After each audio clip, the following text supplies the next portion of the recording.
8ویں رکوع کا آغاز ہے سورہ بقرہ کی آیت نمبر 62 ان الذین آمنوا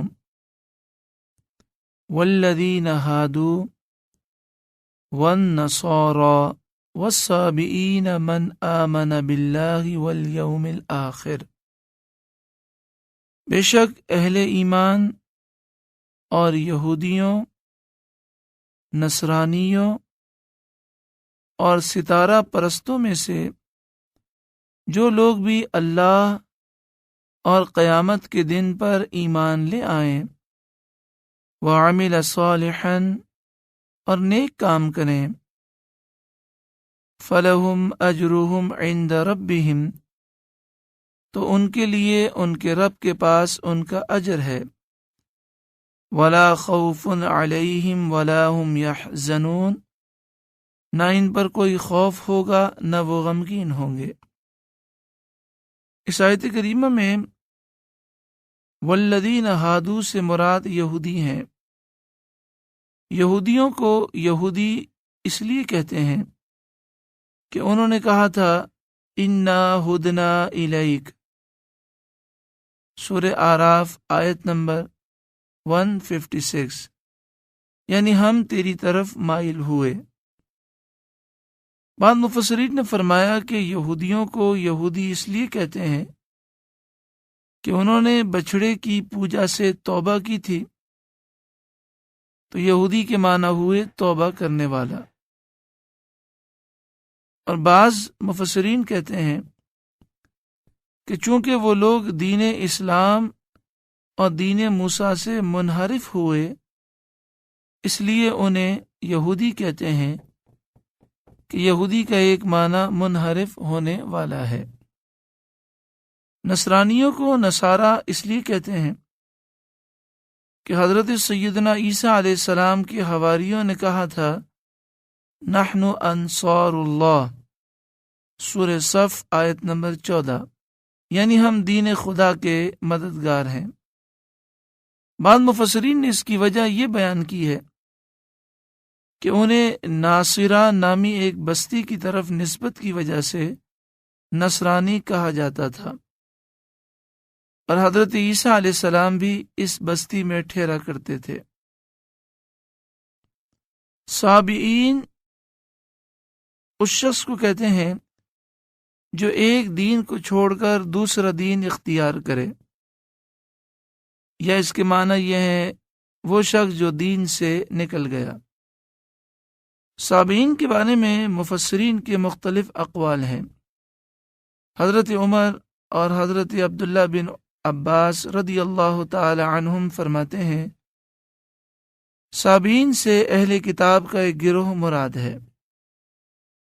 بعض مفسرین کا قول یہ ہے کہ صابئین یہودیوں اور مجوسیوں کی درمیانی قوم تھی۔ بعض مفسرین کا قول یہ ہے کہ یہودیوں اور عیسائیوں کی درمیانی قوم تھی، اپنے سر کو بیچ سے منڈوایا کرتی تھی۔ بعض مفسرین کہتے ہیں کہ یہ لوگ اللہ تعالیٰ کا اقرار کرتے تھے، زبور کی تلاوت کرتے تھے، فرشتوں کی پوجا کرتے تھے، اور کعبۃ اللہ کی طرف رخ کر کے نماز ادا کیا کرتے تھے۔ ان لوگوں نے ہر دین سے کچھ نہ کچھ اختیار کیا ہوا تھا، لیکن زیادہ مشہور قول یہ ہے کہ صابئین یہ وہ لوگ ہیں جو ستاروں کی پوجا کرتے تھے۔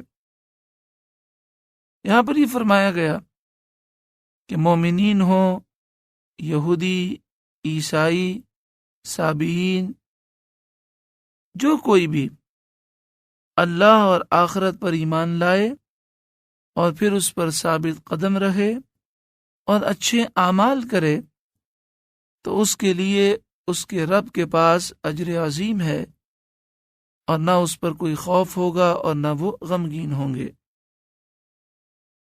آگے ارشاد فرمایا وَإِذْ أَخَذْنَا مِيثَاقَكُمْ وَرَفَعْنَا فَوْقَكُمُ الطُّورَ، اور یاد کرو جب ہم نے تم سے پختہ وعدہ لیا، اور ہم نے کوہ طور کو تم پر بلند کیا۔ خذوا ما آتیناکم بقوہ، اور حکم دیا کہ ہم نے جو کچھ تمہیں دیا ہے اس کو مضبوطی سے تھام لو۔ وَاذْكُرُوا مَا فِيهِ لَعَلَّكُمْ تَتَّقُونَ، اور جو اس میں احکام ہیں ان کو یاد رکھو تاکہ تمہارے اندر پرہیزگاری پیدا ہو۔ اس آیت کریمہ میں فرمایا جا رہا ہے، اے یہودیوں کے گروہ یاد کرو جب ہم نے تم سے میثاق یعنی پکا عہد لیا اور تم پر کوہ طور کو بلند کیا۔ طور سے مراد ایک بڑا پہاڑ ہے۔ حضرت عبداللہ بن عباس رضی اللہ تعالی عنہما فرماتے ہیں کہ اللہ تعالیٰ نے فلسطین کے پہاڑوں میں سے ایک پہاڑ کو حکم فرمایا تو وہ اپنی جگہ سے نکل کر بنی اسرائیل کے سروں پر قائم ہو گیا۔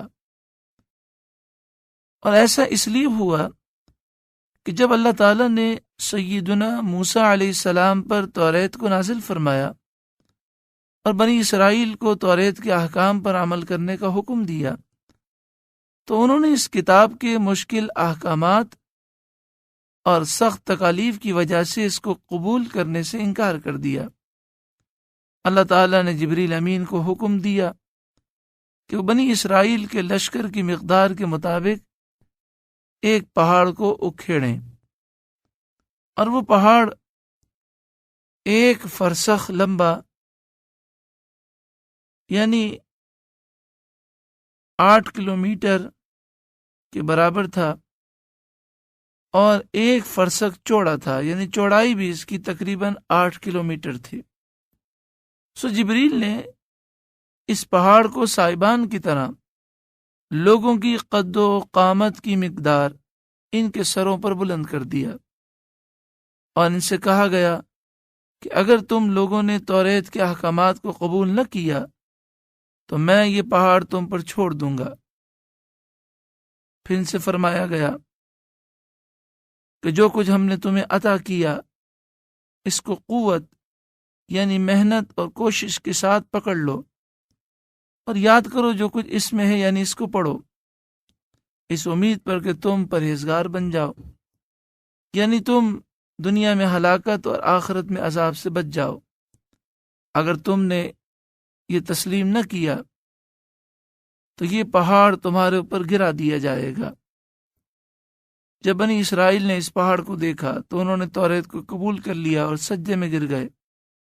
وہ سجدے کے دوران پہاڑ کو دیکھ رہے تھے، چنانچہ یہ یہودیوں کے سجدے کا انداز بن گیا کہ وہ آدھا چہرہ زمین پر رکھتے ہیں اور آدھا چہرہ آسمان کی طرف بلند رکھتے ہیں۔ آگے ارشاد فرمایا، ثم تولیتم من بعد ذلک، پھر اس پختہ وعدے کے بعد تم نے منہ موڑ لیا۔ فلولا فضل اللہ علیکم ورحمتہ لکنتم من الخاسرین، تو اگر تم پر اللہ کی مہربانی اور اس کی رحمت نہ ہوتی تو ضرور تم نقصان اٹھانے والوں میں سے ہو جاتے۔ یعنی مراد یہ ہے کہ تم لوگوں نے توریت کو قبول کیا تھا لیکن پھر توریت کے احکامات سے منہ موڑ لیا۔ اگر اللہ کا فضل اور اس کی رحمت نہ ہوتی تو تم ضرور نقصان اٹھانے والوں میں سے ہو جاتے۔ یہاں اللہ کے فضل اور اس کی رحمت سے مراد مہلت دینا ہے۔ اللہ تعالیٰ نے انہیں مہلت دی تاکہ یہ توبہ کریں اور نبی اکرم صلی اللہ علیہ وآلہ وسلم پر ایمان لائیں۔ وَلَقَدْ عَلِمْتُمُ الَّذِينَ اعْتَدَوْا مِنْكُمْ فِي السَّبْتِ، اور تم اچھی طرح ان لوگوں کو جانتے ہو جنہوں نے تم میں سے ہفتے کے دن کے بارے میں سرکشی کی۔ فَقُلْنَا لَهُمْ كُونُوا قِرَدَةً خَاسِئِينَ، تو ہم نے ان سے فرمایا کہ تم دھتکارے ہوئے بندر بن جاؤ۔ ہفتے کے دن کو سبتن اس لیے کہتے ہیں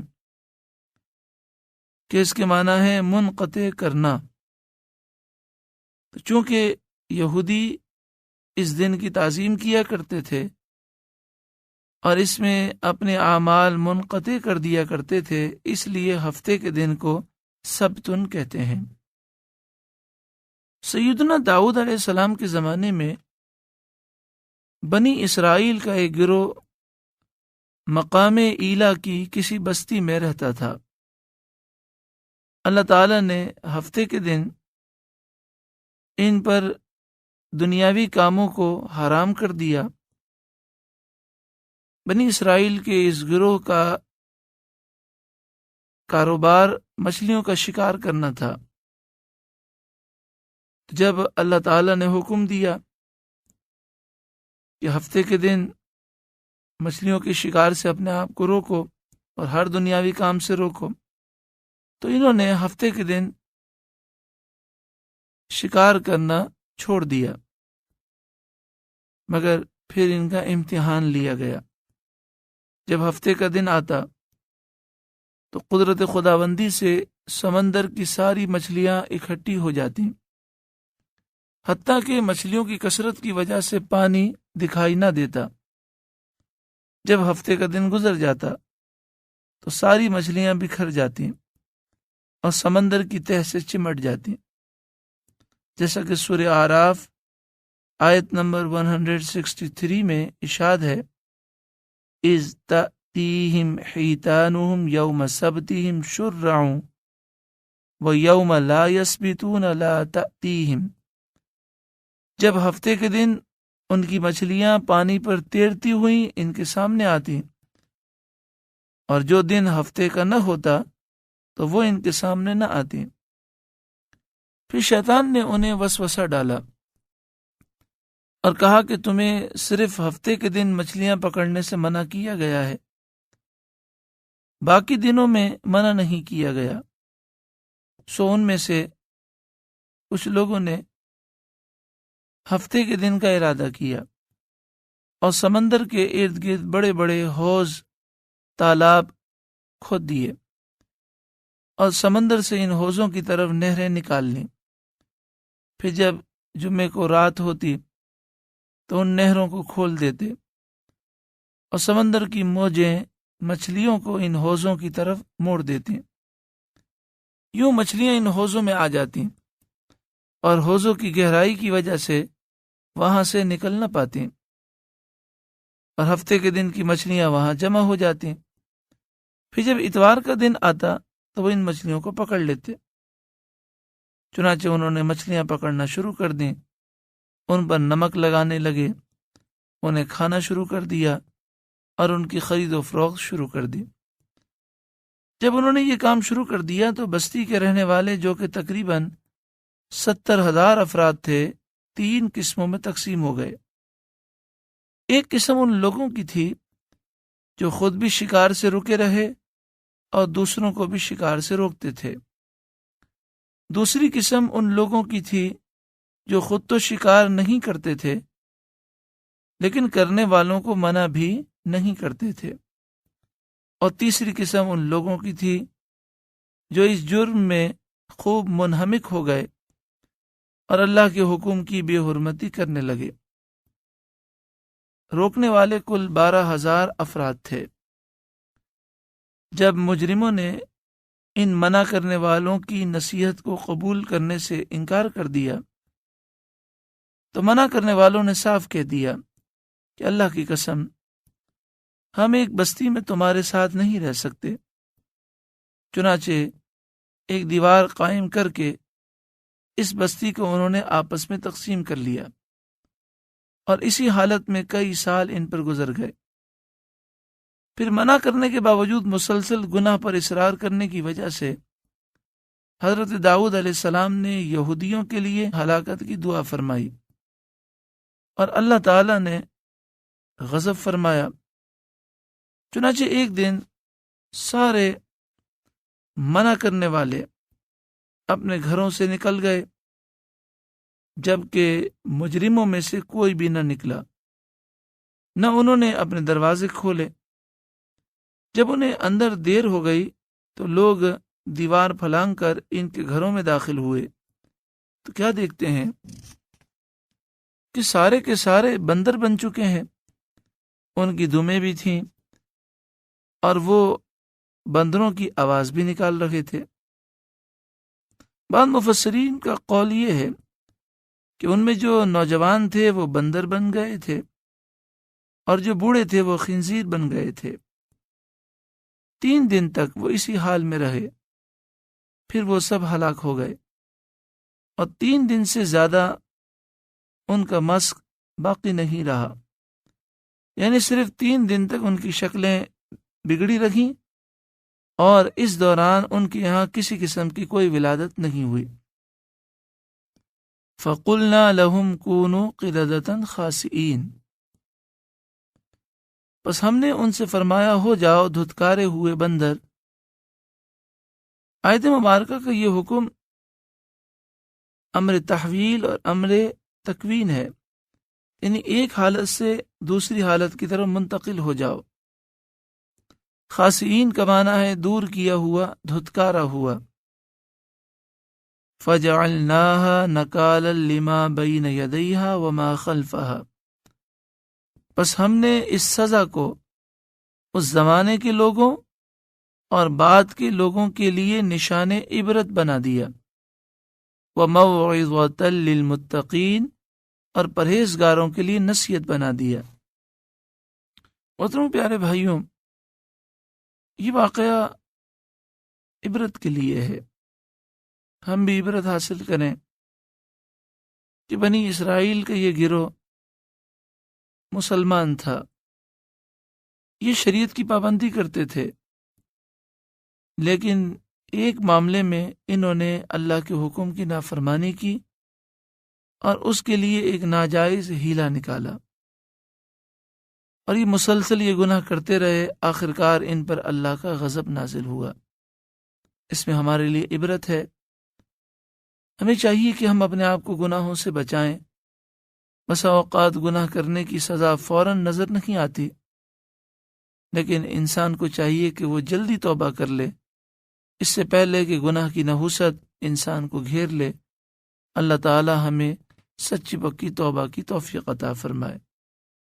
آگے ارشاد فرمایا وَإِذْ قَالَ مُوسَىٰ لِقَوْمِهِ، اور یاد کرو جب موسیٰ نے اپنے قوم سے فرمایا إِنَّ اللَّهَ يَأْمُرُكُمْ أَن تَذْبَحُوا بَقَرَةً، کہ بے شک اللہ تمہیں حکم دیتا ہے کہ تم ایک گائے ذبح کرو۔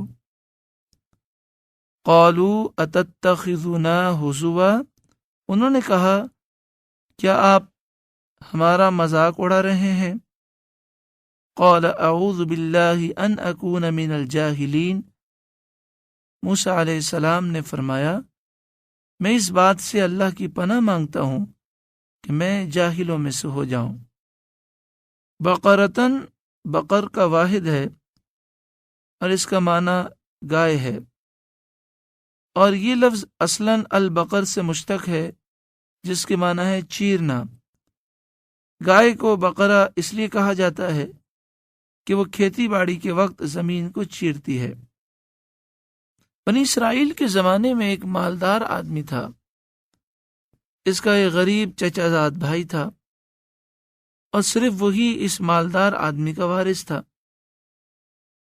ایک لمبے عرصے تک جب اس شخص کو موت نہیں آئی تو اس کے چچا زاد بھائی نے وراثت کی لالچ میں اسے قتل کر دیا اور ایک دوسری بستی کی طرف لے جا کر اسے وہاں کسی کے دروازے پر ڈال دیا۔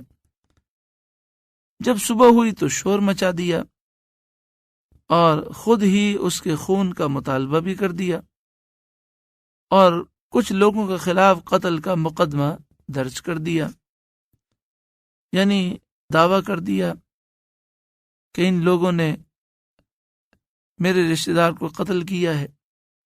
یہ معاملہ حضرت موسیٰ علیہ السلام کے پاس گیا۔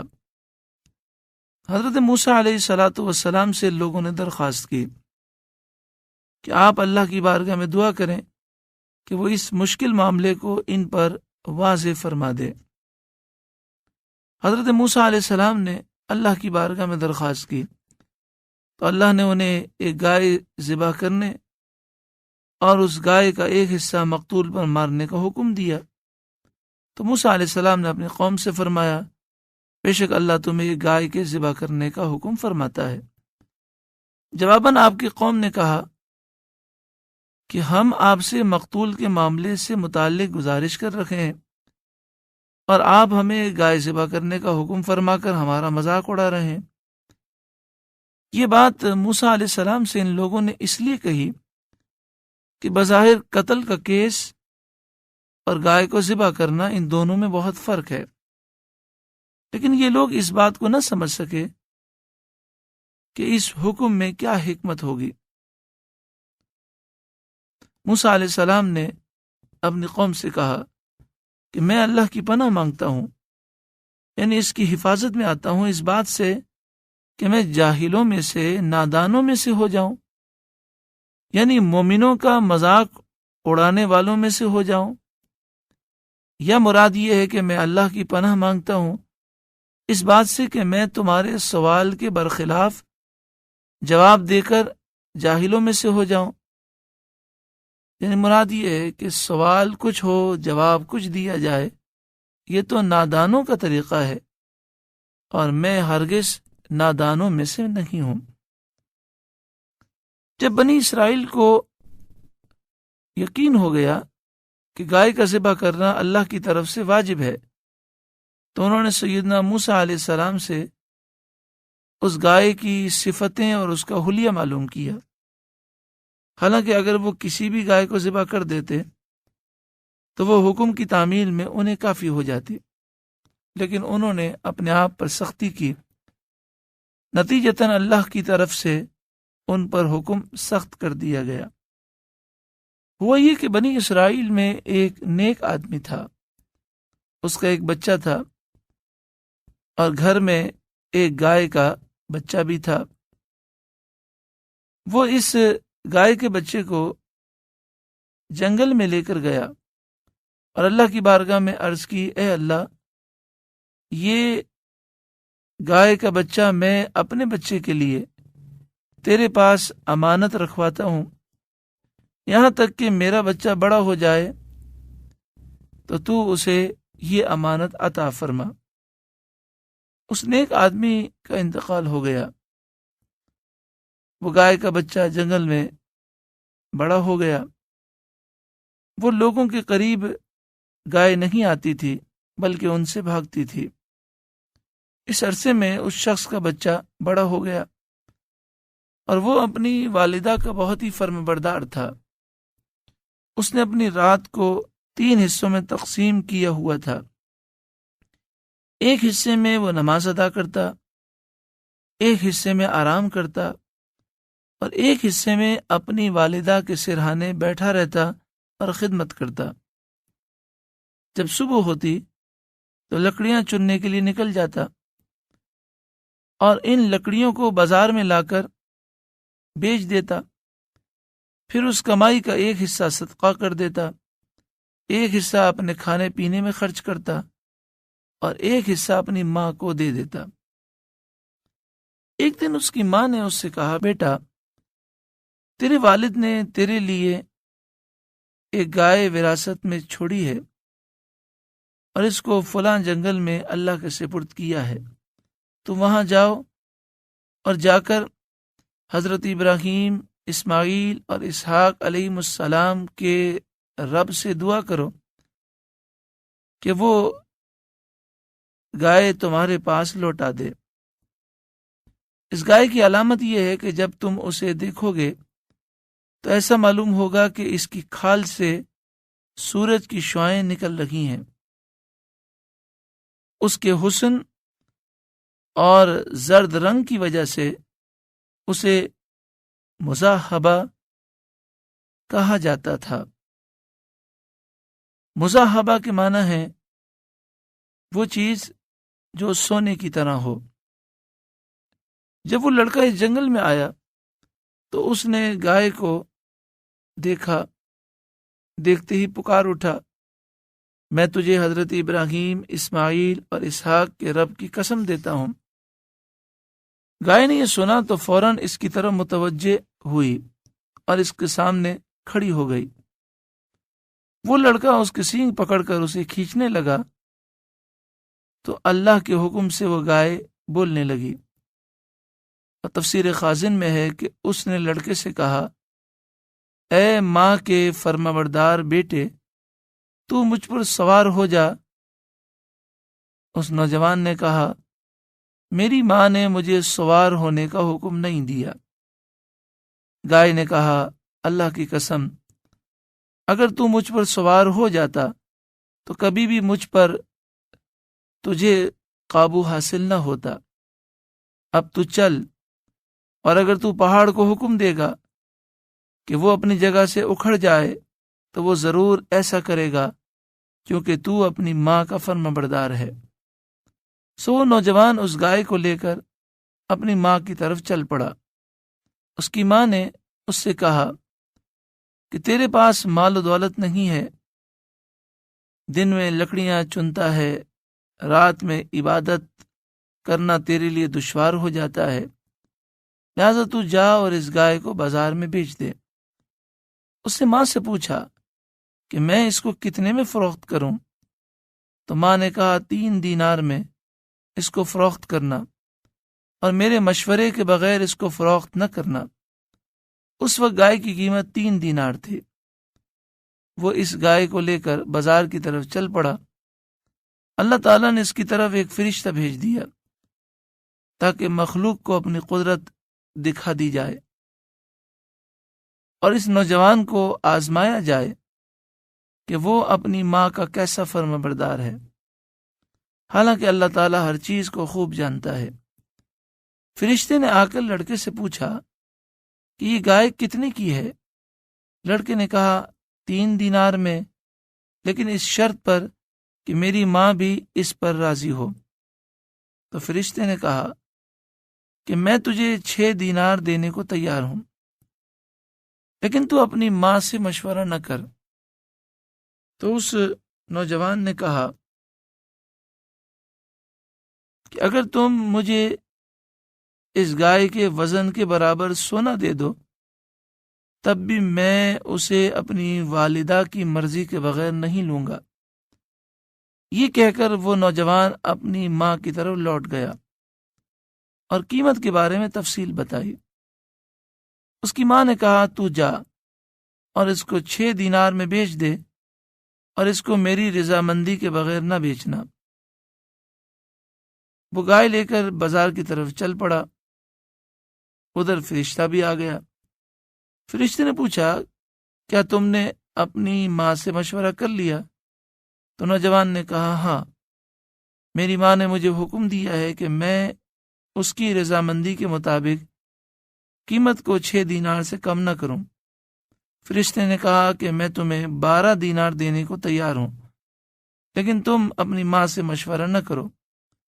نوجوان نے اس بات کو ماننے سے انکار کر دیا اور ماں کے پاس جا کر ساری تفصیل سے آگاہ کیا۔ ماں نے تفصیلات سن کر بیٹے سے کہا کہ جو شخص تمہارے پاس بازار میں آ رہا تھا وہ آدمی کی شکل میں ایک فرشتہ تھا، اور اس لیے آتا تھا تاکہ تمہارا امتحان لے، لہذا اب وہ تمہارے پاس جب آئے تو تم اس سے کہنا کہ کیا تم ہمیں اس گائے کو بیچنے کا حکم دیتے ہو یا نہیں؟ چنانچہ نوجوان نے ایسا ہی کیا۔ جب اس نے ایسا ہی کیا تو فرشتے نے اس نوجوان سے کہا، اس گائے کو اپنے پاس روک لو، کیونکہ حضرت موسیٰ علیہ السلام کی قوم اس کو تم سے اس مقتول کے لیے خریدے گی جس کو بنی اسرائیل میں قتل کر دیا جائے گا، لہذا تم اسے اسی صورت میں فروخت کرنا جب تمہیں اس کی کھال کے برابر سونا بطور قیمت مل جائے۔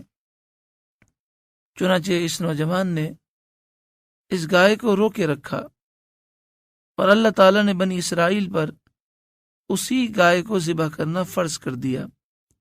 سو بنی اسرائیل اس گائے کا حلیہ پوچھتے رہے، یہاں تک کہ انہیں اسی گائے کا حلیہ بتا دیا گیا، اور یہ اس نوجوان کے لیے ماں کی فرمانبرداری کرنے کا بدلہ اور اللہ تعالیٰ کی جانب سے فضل اور انعام تھا۔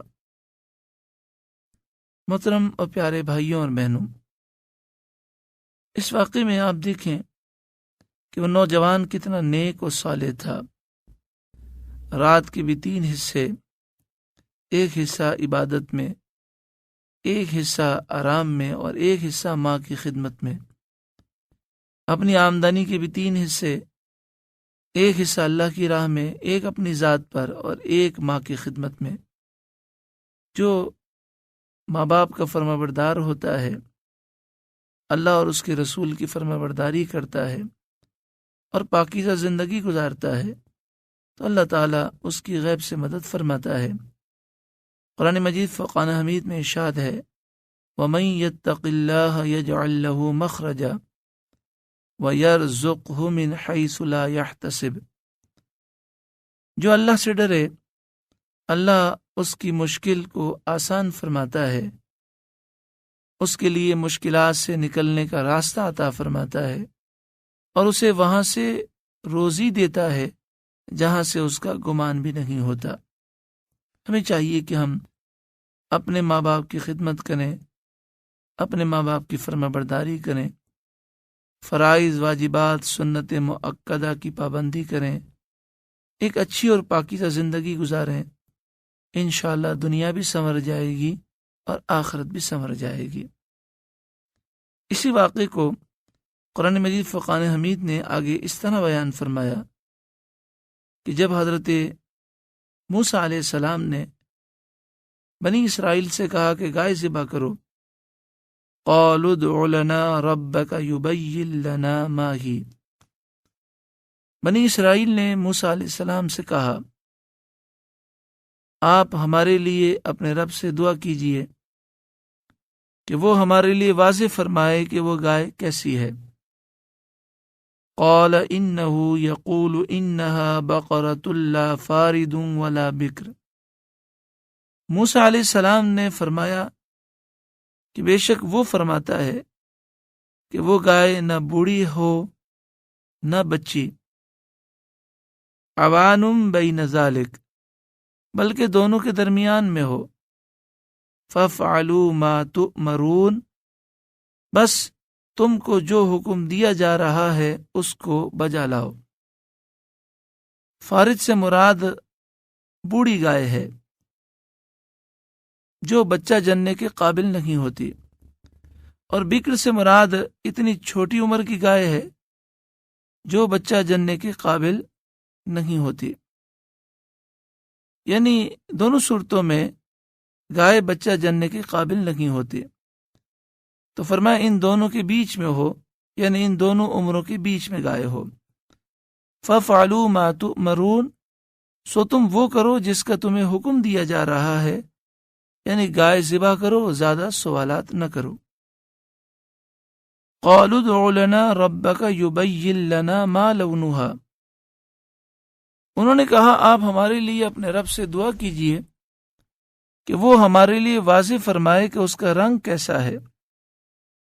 قال انه يقول انها بقرة صفراء فاقع لونها تسر الناظرین، موسیٰ علیہ السلام نے کہا کہ بے شک وہ فرماتا ہے کہ وہ گہرے پیلے رنگ کی گائے ہے، دیکھنے والوں کو سرور دیتی ہے۔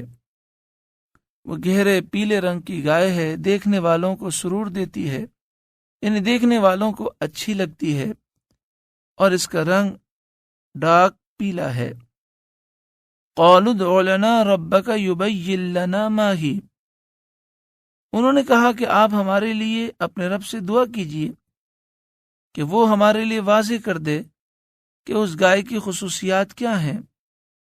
ان البقرہ تشابہ علینا، بے شک گائے ہم پر مشتبہ ہو گئی ہے۔ وَإِنَّا إِن شَاءَ اللَّهُ لَمُهْتَدُونَ، اور بے شک اگر اللہ نے چاہا تو ہم ضرور اس کو تلاش کر لیں گے۔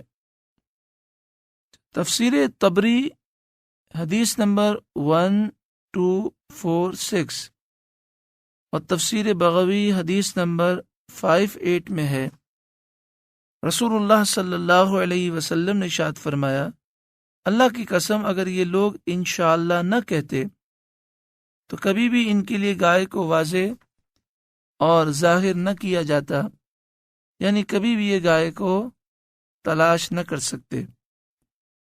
اس سے معلوم ہوا کہ کام کو اللہ کی مشیت اور مرضی پر چھوڑنا اور انشاءاللہ کہنا بہت ساری برکات کا باعث ہوتا ہے۔ سورہ کہف آیت نمبر 23 اور 24 میں ارشاد ہے، وَلَا تَقُولَنَّ لِشَيْءٍ إِنِّي فَاعِلٌ ذَلِكَ غَدًا إِلَّا أَن يَشَاءَ اللَّهُ، اور تم کسی کام کے متعلق بغیر انشاءاللہ کہے یہ ہرگز نہ کہو کہ کل میں وہ کام کرنے والا ہوں۔ آگے ارشاد فرمایا، قال انہ یقول انہا بقرہ، موسیٰ علیہ السلام نے فرمایا بے شک وہ فرماتا ہے وہ ایک ایسی گائے ہے، لا ذلول تثیر الارض، کہ اس سے زمین میں ہل چلانے کا کام نہیں لیا گیا ہے، ولا تسقی الحرث، اور نہ ہی وہ کھیتی میں پانی دیتی ہے، مسلمۃ لا شیۃ فیہا، وہ ایک بے عیب بے داغ گائے ہے۔ قالوا الآن جئت بالحق، یہ اوصاف سن کر وہ سب پکار اٹھے کہ اب آپ پوری بات لے کر آئے۔ فذبحوها وما كادوا يفعلون، پھر ناچار انہوں نے اس گائے کو ذبح کیا، وہ ذبح کرتے ہوئے معلوم نہیں ہوتے تھے۔ اس سے مراد یہ ہے کہ چونکہ وہ گائے بہت مہنگی تھی، پھر انہیں اس بات کا خوف تھا کہ اس گائے کے ذبح کرنے کے بعد قاتل کا علم ہو جائے گا، تو ذلت اور رسوائی کے خوف کی وجہ سے وہ گائے ذبح کرنے کا ارادہ نہیں رکھتے تھے، اسی لیے وہ اتنے سوالات کر رہے تھے، پھر آخرکار مجبوراً انہیں گائے کو ذبح کرنا پڑا۔